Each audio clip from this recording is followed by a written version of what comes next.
Action! He's forced to go halfway across Africa to stop a war. He can't go back until he has achieved his goal. She needs to do anything she can to stop this battle from getting people hurt. If you really believe in something, everything is possible.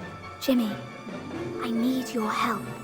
It's fantasy, yes, but it's not that fantastic that you cannot believe it. It is the most beautiful children's film. It's from The Radiator. The concept behind it is quite unique. In a way, it's a sort of classic road movie. With helicopters and armies and tribes. There's something for the whole family. It's one big roller coaster.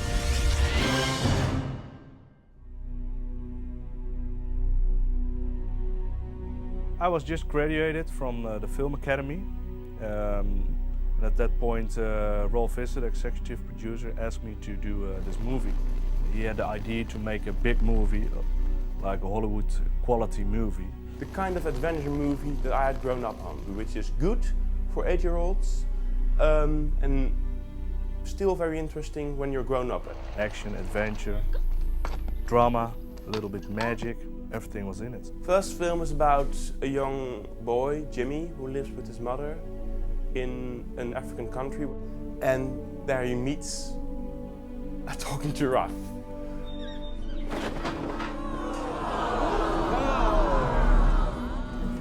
From that moment on, his life is completely changed. He told Jimmy he has to go on this big mission. There's going to be a battle between the Bombard and the Saladia. Saraf knows this, and now he needs a child who can stop this war. A terrible battle is about to be fought, and only you can stop it. A battle? And Jimmy wonders, why me, this young boy who doesn't know anything about his country, why can I stop a war? The Seven of Daran. What's that? Well, the giraffe is one of these 7 mythical creatures that are part of the Seven of Daran. Get me out of here, please. The Seven of Daran are 7 animals who all live on different continents. When tragedy is about to strike, he appears, chooses a child. They try to create a better world with the help of children. Through this, I will help you.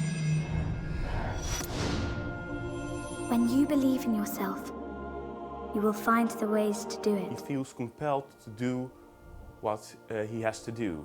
And he finds out a few things about himself and about his world where he lives in. What tribe are you from? I'm a Saladia. Saladin. They're going to war with Bombardas. What are you talking about? The Saladia and Bombard have been friends for years. These 2 tribes, the Bombatas and the Saladir, they fight about a piece of land. They're sharing a piece of land.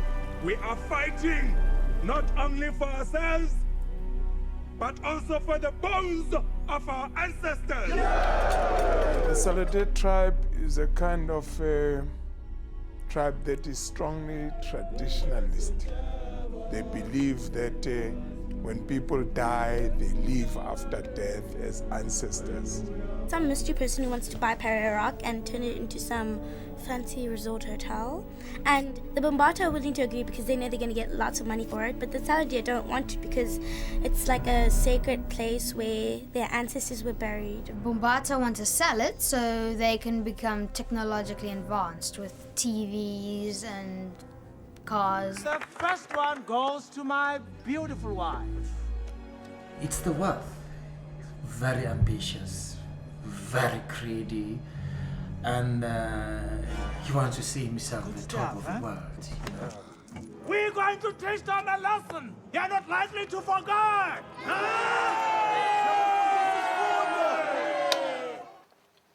One, 2, 3.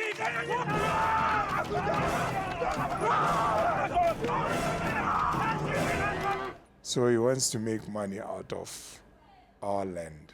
When people grow older, their minds get blinded by greed and pride. Old friendships lie forgotten. Only a young mind like yours can sway their wicked ways and prevent this massacre. He's a chosen one. Only he can stop it. I'm scared, Chief.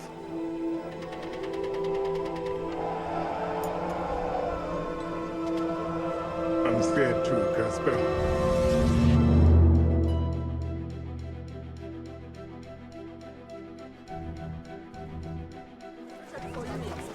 Oh, sorry. Hey! doing, little mouse? Are you blind or something? In the beginning, she thinks, oh, well, here's another, like, kind of rich kid, always gets spoiled. Mommy's boy, he gets everything he desires. Jimmy isn't an adventurous boy. He wants to stay home, play his flight simulator. He's got no friends, and he also has a bad relationship with his mother. She's always at work, so he's quite lonely. Isn't your mother picking you up today? Yeah, she'll be along in a minute. I really believe when you first see him, he's a very lost little boy. Why me? Because you can. The sheriff is there for a reason. He wants to show him where he is capable of. He's forced into a new environment, and the movie is how he copes with it. He really starts to grow, and he goes through all these adventures. It was difficult to find the right boy for Jimmy. I've seen hundreds of kids who came not even close to the performance I was looking for. We had a huge audition of, I think, in the original 540 kids in that audition. We still weren't happy with any of them. 4 days for the actual shoot, we didn't have the right boy for playing the role of Jimmy.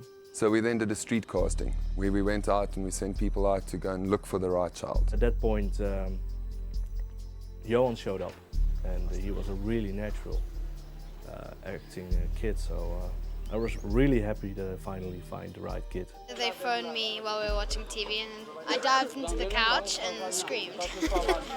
Johan is a really wonderful young actor. He's quite a find. The battle was your idea. No, I just have to buy that land. But people will die. There's a lot of performance. He is the lead. I believed in his acting skills, but you don't know what his mental state is on set, because there is a big pressure going on a set like this, because there is a 100-man crew or something like that, and they're all watching him while acting. Well, I'd never played anything before, so I didn't know what to relate to, but it was awesome playing the lead role because I was with the movie from the beginning to the very end. Yeah, it was great being part of this entire thing, not just doing a small part and going back home. When he was on set, he just forgot his whole environment. So he was so focused on his character, and he just played the role brilliantly. He told me to go there and stop a battle. Here he is. Well, come on, Jimmy.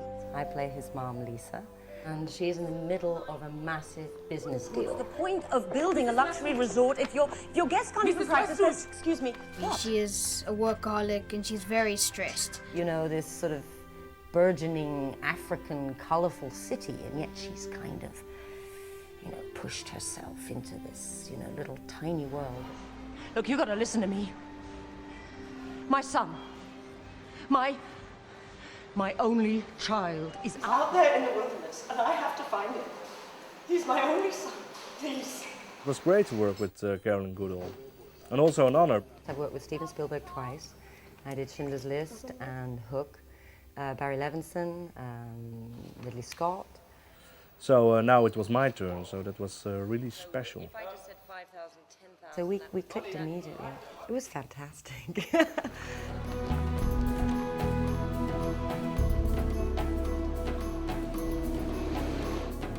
I'll call you the moment I'm out of the meeting.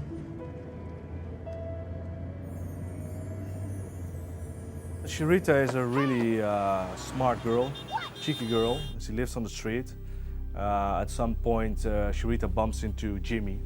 Sharita's the girl in the movie, and she's a kind of like independent, tough girl. Like, I know what I'm doing, get out of my face, I don't need you. Big mouth, heart of gold.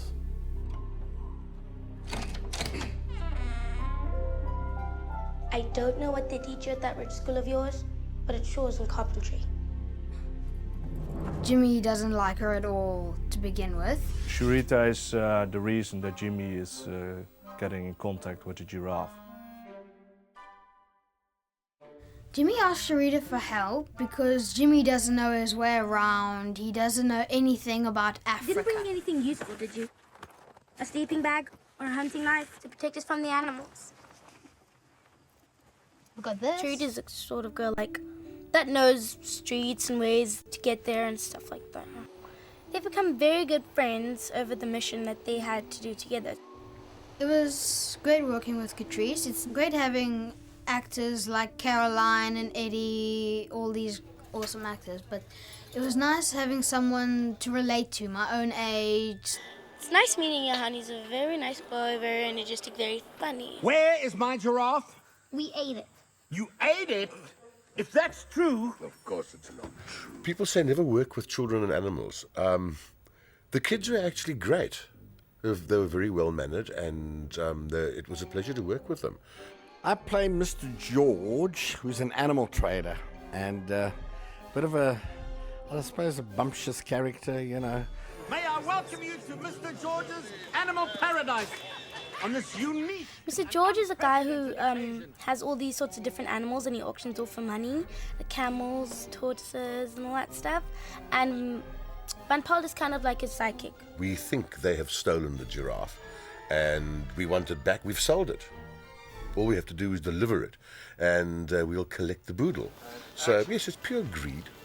Where's my giraffe, Mr. George? Oh, my Lord! During the whole movie, they're running after Jimmy and Sharita. They are the main bad guys in the movie. I'm the foil for Mr. George, our head bad guy. He's the comic bad guy, and I'm the bad guy. Mr. George! Yes? The giraffe! And I think he's an absolute idiot, you know. I mean, I treat him like I would treat, I don't know. What are you doing, you idiot? Forward, forward, forward, come on! I'm only in it for the money. I don't admire him. I think he's quite an idiot, and I think that shows. Van Pelt is one of those guys who thinks only himself is right. He thinks I'm an idiot. So both of us are actually in the movie idiots. You just kidnapped my son. I think it's you that has the explaining to do. No. This big idiot over there, he was kidnapping us. I was only following your orders, you lying... That just gives a wonderful sort of extra comedic dimension to the movie. There's Eddie Eckstein, who is hysterical, is a very well-known South African actor. With these guys, I had fun all the time. They were extremely funny and really talented. At some point, we needed some laughter from out of the audience. It was during a scene on the market spot where Mr. George tried to sell the giraffe. Excuse me, coming through. Excuse me. Mr. George! The animals have been set free by the kids. And Van Pelt and I are running around like maniacs trying to get the animals back in to their cages. And there's a shot that they were taking of the crowd at the auction looking at us and supposedly laughing, and they couldn't get them to laugh, you see. At some point there is a camel behind him chewing, and we needed laughter from out of the audience. I said to Van Pelt, I said, watch this in the next take. And they're all looking our way, and as they said, roll cameras, I pulled down my rods. And we all see his naked butt, and we all start laughing. It was a great take. After the shot, the cameraman says, what made them laugh? What made them laugh?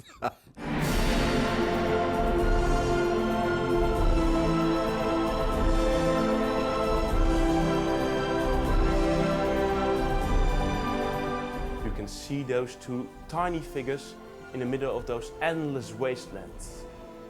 And you can really feel the effect a desert has on you when you are there. The beauty of it, the frightening thing of it, and the complete desolation you get when you're there. We shot the movie in South Africa and in Namibia. And the reason for that is that they have a really professional crew. And also the beautiful locations there. And the light is really colorful. The different environments were awesome because you never got bored of anything. You have to go there, Jimmy. You have to go now. The 30-meter drop was terrifying. It was a really high cliff, so it was dangerous. It felt like it was gonna fall off, even though there were people holding us. It was wow. It was nerve-wracking. There's like that much space between you and this just drop. So the kids were all on the safety lines, and we as well. And the only thing holding you is this 2-centimeter little cord that you think could not possibly hold you. But you don't have to hang in it because that don't look good. Doesn't look good. I decided with my GMP to make a crane shot on the top of a cliff. But there was no place to create a track at all. The next day we already had to shoot that scene. So they decided to do it overnight. In the middle of the night they built a plateau for 3 men of 10 meters on the top of a cliff. So that was quite amazing.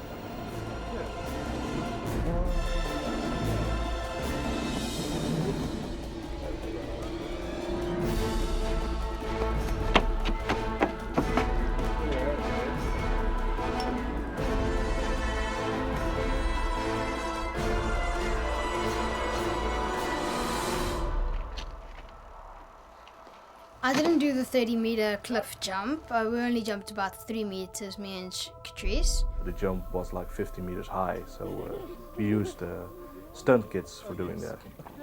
There was also a tricky part because the stunt kids, they thought that it was also too high for them to jump.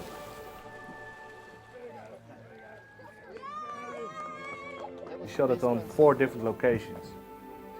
One to jump off the cliff, also one for the actual jump, that you see the kids flying in the air, and also a location where they hit the water, and also the underwater scene. The toughest scene was probably the underwater scene, right after we jump off the cliff. Because of my rubber shoes, they'd float, and so they had to put weights in my backpack and my shoes so that I could sink. But the scary thing was, if I stood still, I would have sank to the bottom, so they had to have divers come and hold me up. I'm not a control freak, but I need to know I'm in control, and that was a very tough scene for me. Action!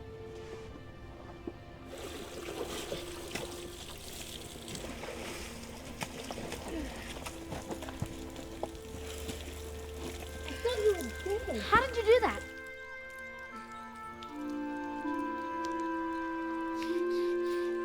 No. Hands up. The most exciting thing I did during the shoot was definitely the helicopter scene. The most frightening, I suppose exciting, was the chase of Van Pelt and I. We're in a Land Rover Jeep. We're being chased by a helicopter. There's a lot going on in a scene like that, because there are 2 helicopters. There's the shooting helicopter, and then we have the action helicopter. And a Land Rover and a tracking vehicle.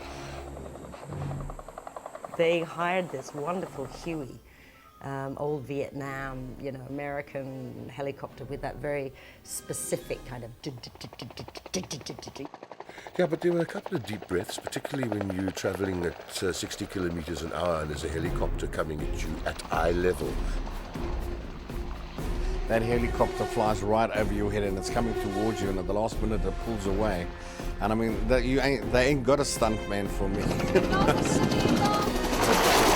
Been quite close to the car, so you can always almost touch it when it flew over. So it was also scary for the actors. All you can do is keep your eyes wide open and go straight and hope the helicopter's going to pull up in time.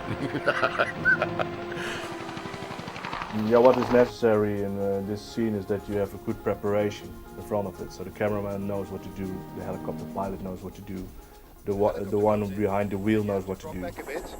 So the helicopter appears. You'll give another signal, and I will then drop back. Yeah, I had in mind to do it all in once. So first you see the car, the kids in the back, then we get closer, then Jimmy recognizes his mother, that part. Then we see the gun. So what we're going to do, we give you some actions. The first one is just you sitting in the back like you did before. You don't see the helicopter. The acting is really important because it's quite hectic, the situation. It's really important then that I'm with them at that point, that they know what to do and that I'm not too focused on other things.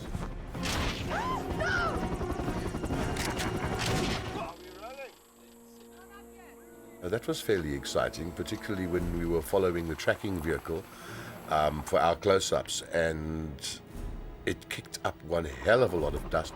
Van Pelt, as the character, was a crazy driver. And I was suddenly blinded and almost did go riding into the veld with the kids and Mr. George and the Land Rover off into the thorn bushes. Caught it at the last moment.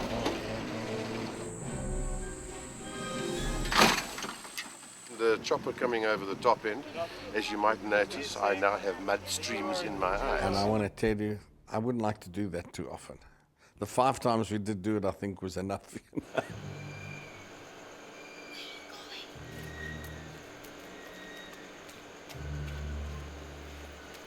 Cut! And don't forget, I didn't hear it again. Come on, repeat after each other.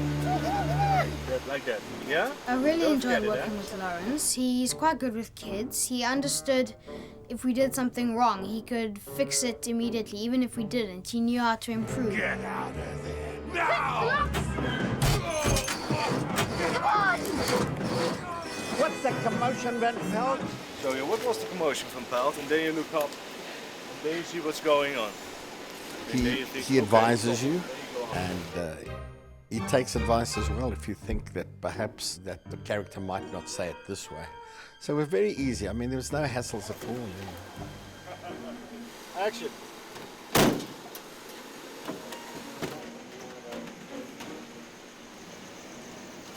Cut! He knew what he wanted, and he very gently went about getting it. I can drop in the first place, you can drop. And then you come up. And then it's first like, oh, that was a big smash. And then you can follow the car.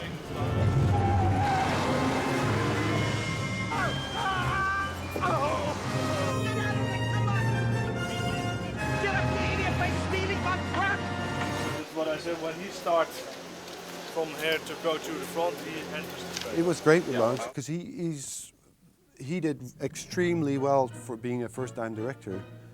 Magnificent, it's his first film. He never seeks to be on the safe side. Lawrence was great because he was very open. You know, he was very, very clear. He said, "This is my first film, and I think I know exactly what I want, but I also know that I'm going to be learning on the job." It was very cool to work on that scene because it's really big.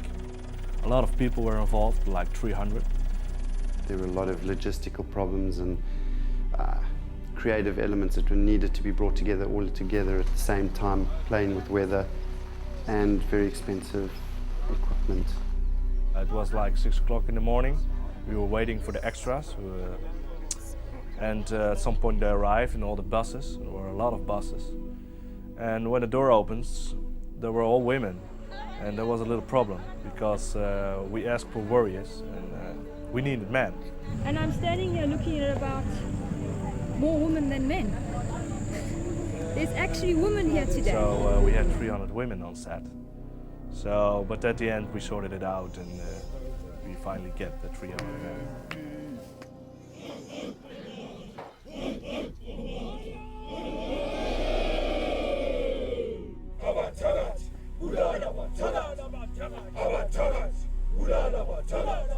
You're just standing over here.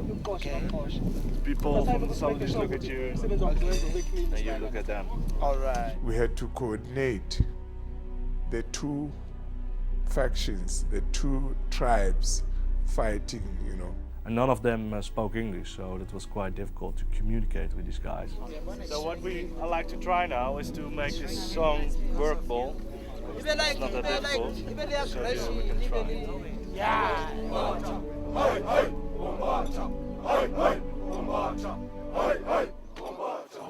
And a lot of aggression. At some point we needed a song, also while walking through the field. They needed to sing a song, and yeah, it's fun to talk with these guys, and they came up with their own ideas.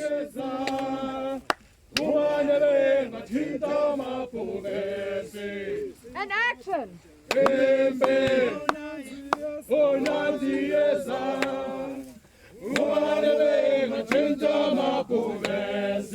It was quite amazing. So I had fun. I was learning little Zulu and, little Xhosa. It's the spy!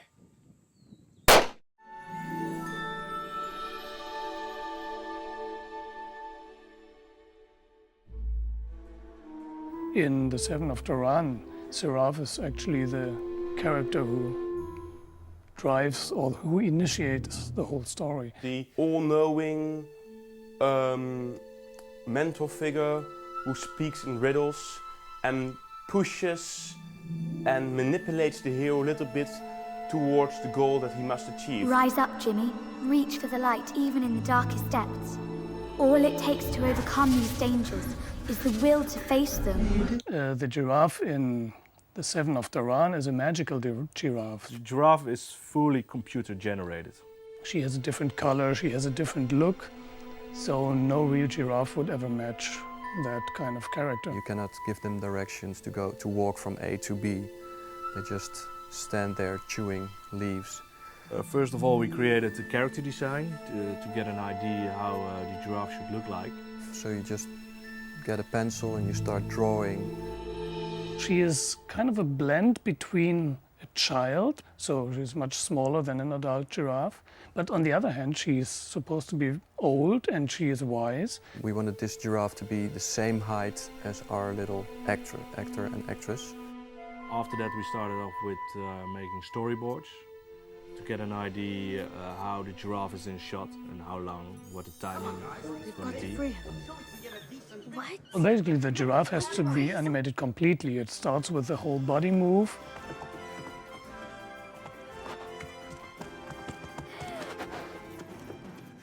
We've looked at a lot of real giraffe footage.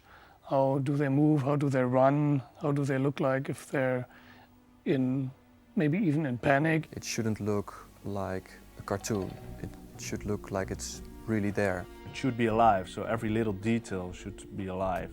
Every little breath, every little blink in the eye.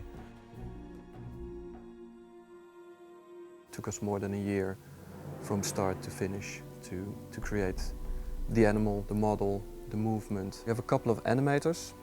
They work as a team in one room. Each person has his own shot or shots. And then obviously there are more people doing compositing, doing rendering, lighting. We have somebody who makes the rig. The rig is basically the skeleton of the model. So if they move a hoof, for instance, then the whole leg moves in physical correct way.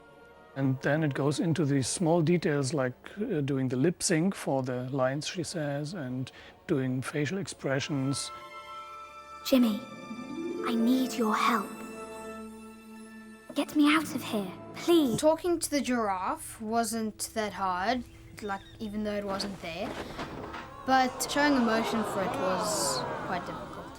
So they had to imagine that the giraffe was there. So while shooting, there was nothing. You see where the giraffe is now? Yeah. Yeah? So you look just to the right of the camera.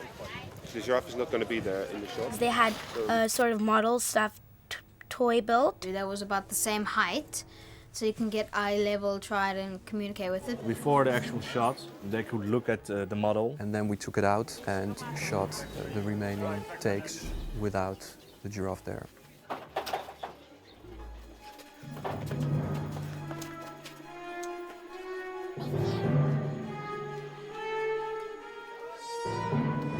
You never know. You kind of think, well, what is the expression on the giraffe's face? One doesn't know. That's part of trying to act, I suppose. You know?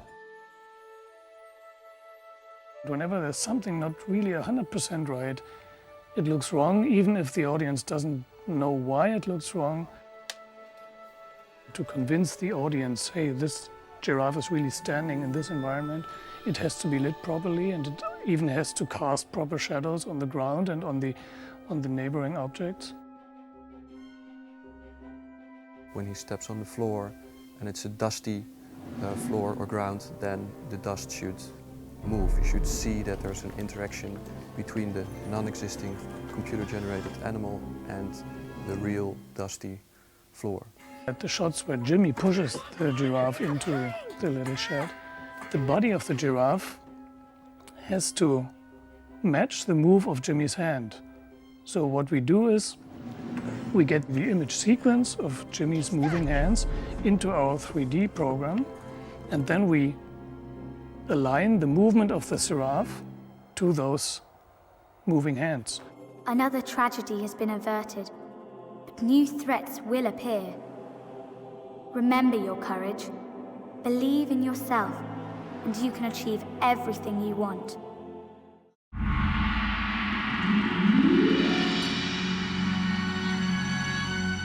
A lot of what you see on the screen, you also hear in the music. So if you listen to the music on its own without watching the film, I think you can still pretty much follow what's happening in the story.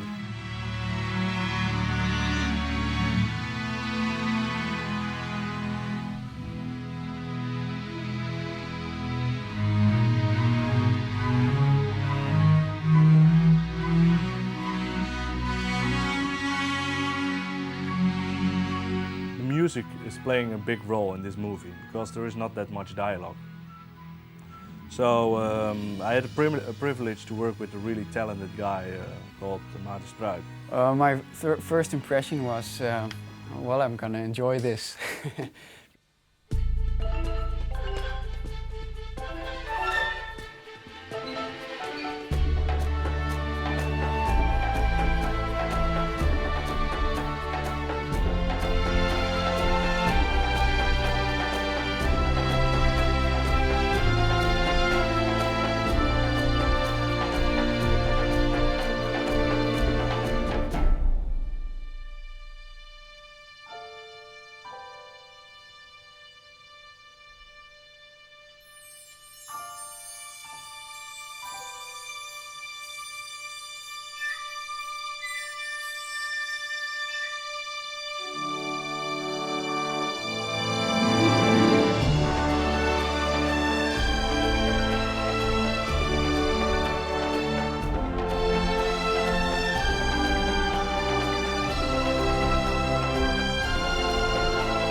What's special about the music in this film is that I had the opportunity to record it with full symphony orchestra and the choir.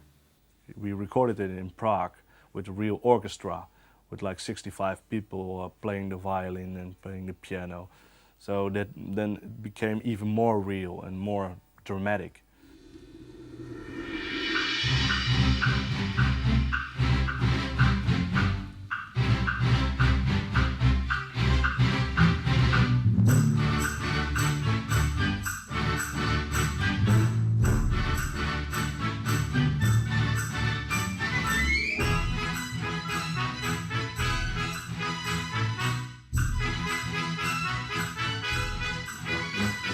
We had a lot of different themes, especially for the characters. With the character themes, it's of course they're based on the character, which there are four. So with Mr. George and Van Pelt, who are the bad guys, there's two sides to the theme. There's the evil side, which sounds a little darker and a bit scary. But of course, there's also a lot of jokes and moments in the film where they're also very funny, especially when they fight and clash and things go wrong. So their theme also has a funny, comical side. I think there is a lot of variety in the way he makes his music. He knows a lot about music and a lot about film music. So he's quite musical. I was amazed how much he knew about the instruments I was writing for.